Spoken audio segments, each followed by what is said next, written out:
ತಮಿಳುನಾಡಿನ ಮಾಜಿ ಮುಖ್ಯಮಂತ್ರಿ ದಿವಂಗತ ಜಯಲಲಿತಾ ಅವರ ಬಗ್ಗೆ ಕೋಟ್ಯಾಂತರ ಮೌಲ್ಯದ ಆಸ್ತಿ ಇತ್ತಂತೆ, ಅಷ್ಟು ಸೀರೆ ಇತ್ತಂತೆ, ಅದಿತ್ತಂತೆ, ಚಿನ್ನ ಇತ್ತಂತೆ, ಬೆಳ್ಳಿ ಇತ್ತಂತೆ, ಬಂಗಾರ ಇರ್ತದೆ, ಅಂತೆ ಕಂತೆ.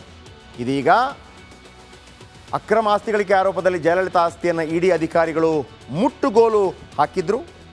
ನಿಮಗೆಲ್ಲ ಗೊತ್ತಿರುವಂಥ ವಿಚಾರ. ಇವದನ್ನೆಲ್ಲ ವಾಪಸ್ ತಗೊಂಡೋಗಿ ಅಂಥೇಳಿ ಕೋರ್ಟ್ ಹೇಳಿದೆ.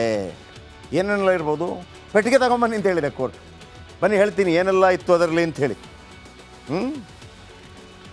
ಓಕೆ, ಅದರ ಬಗ್ಗೆ ಒಂದು ಡೀಟೇಲ್ಸ್ ರಿಪೋರ್ಟ್ ನಿಮ್ಮ ಮುಂದೆ.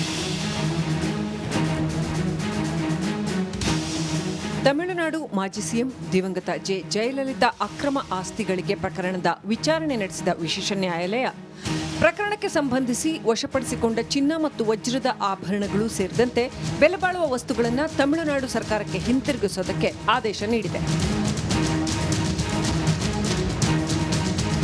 1991ರಿಂದ 96ರ ಅವಧಿಯಲ್ಲಿ ತಮಿಳುನಾಡು ಮುಖ್ಯಮಂತ್ರಿಯಾಗಿದ್ದ ಸಂದರ್ಭದಲ್ಲಿ 66 ಕೋಟಿ ರೂಪಾಯಿ ಮೌಲ್ಯದ ಅಕ್ರಮ ಆಸ್ತಿ ಸಂಪಾದನೆ ಮಾಡಿದ್ದಾರೆ ಅನ್ನೋ ಆರೋಪ ಇದಾಗಿತ್ತು. 18 ವರ್ಷಗಳ ಸುದೀರ್ಘ ವಿಚಾರಣೆ ನಂತರ ಸಿಬಿಐ ವಿಶೇಷ ನ್ಯಾಯಾಲಯ 2014ರಲ್ಲಿ ಜಯಲಲಿತಾ ಅಪರಾಧಿ ಅಂತ ತೀರ್ಪು ನೀಡಿದೆ. ವಿಚಾರಣೆ ವೇಳೆ ಮೌಲ್ಯಾಧಾರಿತ ವಸ್ತುಗಳನ್ನು ಸ್ವಾಧೀನಪಡಿಸಿಕೊಂಡಿದ್ದ ವಸ್ತುಗಳನ್ನು ವಾಪಸ್ ನೀಡೋದಾಗಿ ಸಿವಿಲ್ ನ್ಯಾಯಾಲಯ ಹೇಳಿದೆ. ಮಾರ್ಚ್ 6 ಮತ್ತು 7ನೇ ತಾರೀಕು ನಿಯೋಜಿಸಿ ತೆಗೆದುಕೊಂಡು ಹೋಗುವಂತೆ ತಮಿಳುನಾಡು ಸರ್ಕಾರಕ್ಕೆ ವಿಶೇಷ ನ್ಯಾಯಾಲಯದ ನ್ಯಾಯಾಧೀಶ ನ್ಯಾಯಮೂರ್ತಿ ಎಚ್.ಎ. ಮೋಹನ್ ಆದೇಶ ನೀಡಿದ್ದಾರೆ.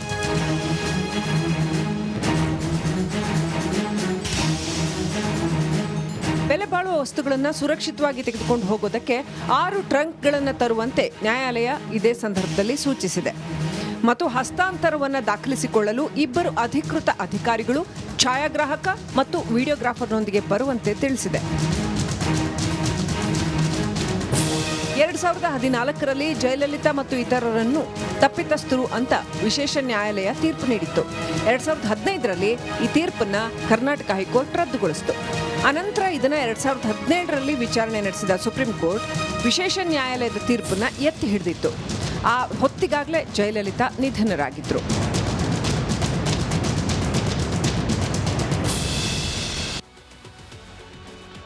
ಈಗ ಬಂದೆಲ್ಲ ತಗೊಂಡೋಗಿ ಅಂತ ಹೇಳಿದ್ದಾರೆ. ಏನೆಲ್ಲ ನಿಮ್ಗೊಂದು ಆಸೆ ಇರುತ್ತಲ್ವ, ಜಯಲಲಿತಾ ಅವ್ರ ಹತ್ರ ಏನೆಲ್ಲ ಚಿನ್ನ ಇತ್ತು, ಏನೆಲ್ಲ ಸೀರೆ ಇತ್ತು, ಏನೆಲ್ಲ ಚಪ್ಪಲಿ ಇತ್ತು, ಒಂದು ಆಸೆ ಇರುತ್ತಲ್ವ. ಹೇಳ ಉಸಿರು ಬಿಗಿದಿಟ್ಕೊಳ್ಳಿ ಏನೆಲ್ಲ ಇತ್ತು ಅಂತೇಳಿ. 7,040 ಗ್ರಾಮ್ ಚಿನ್ನ, 7 kg ಚಿನ್ನ, 7 kg ಚಿನ್ನ, ವಜ್ರ ಖಚಿತ ಆಭರಣ. ಆಮೇಲೆ ಈ ನೆಕ್ಲೆಸ್ಗೆ ಎಷ್ಟಿರ್ಬೋದು ನೆಕ್ಲೆಸ್ಸು ಅಂತ ನೀವೆಲ್ಲ ಆಲೋಚನೆ ಮಾಡ್ತೀವಿ. ನೆಕ್ಲೆಸ್ಸು, ಕಿವಿ ಒಲೆ, ಮತ್ತೊಂದು ಒಂದು ಸಾಧಾರಣ ಒಂದು ಫ್ಯಾಮಿಲಿಯಲ್ಲಿ ಎಷ್ಟಿರುತ್ತೆ ಹೇಳಿ?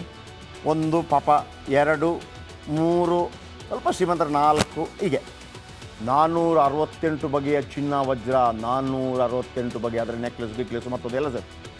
ಚಿನ್ನ ವಜ್ರದ ಇಷ್ಟ ಆಯಿತಾ? ಬೆಳ್ಳಿ ಎಷ್ಟಿರ್ಬೋದು ಹೇಳಿ? ಸಾಧಾರಣ ಮನೇಲಿ ಬೆಳ್ಳಿ ಒಂದು ದೀಪ ಗೀಪ ಮತ್ತೊಂದು 700 kg ಬೆಳ್ಳಿ, 700 kg ಬೆಳ್ಳಿ ಒಟ್ಟಿಗೆ ಕೊಟ್ಟರೆ ನಿಮಗೆ ಹೊತ್ಕೊಳ್ಳೋಕ್ಕೆ ಸಾಧ್ಯ ಇಲ್ಲ. 700 kg, ಒಂದು 8 ಜನ ಬೇಕು ಹೊತ್ಕೊಳ್ಳಿಕ್ಕೆ, 50 kg ಥರ. 740 ದುಬಾರಿ ಬೆಲೆಯ ಚಪ್ಪಲಿ, 740 ಅಂದರೆ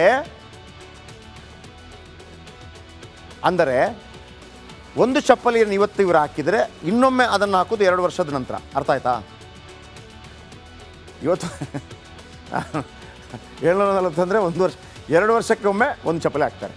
ಇವತ್ತು ಆ ಚಪ್ಪಲಿ ಹಾಕಿದ್ರೆ ಇನ್ನು 2 ವರ್ಷ ಕಳೆದಂದ್ರೆ ಇನ್ನೊಮ್ಮೆ ಹಾಕೋದು. ಓಕೆ, 11,344 ರೇಷ್ಮೆ ಸೀರೆ. ಎಷ್ಟಾಯಿತು? ಒಂದು ಸೀರೆ ಹಾಕಿದರೆ ಇನ್ನೊಂದು ಸೀರೆ ಹಾಕೋದು 3 ವರ್ಷ ಕಳೆದ ನಂತರ. ಅಷ್ಟು ಸೀರೆ ಇತ್ತು. 1,93,202 ರೂಪಾಯಿ ನಗದು. ಇದು ನಿಮ್ಮ ಬಳಿನೂ ಇರುತ್ತೆ.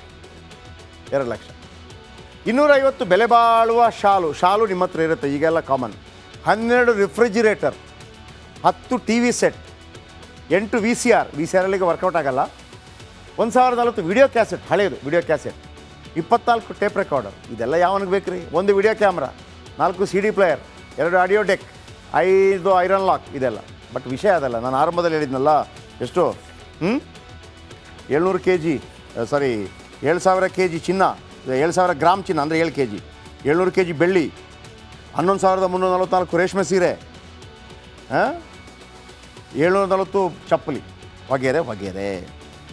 ಓಕೆ, ಈಗ ಒಂದು ಬ್ರೇಕ್ ಹೋಗೋಣ. ಬ್ರೇಕ್ ಆದ ನಂತರ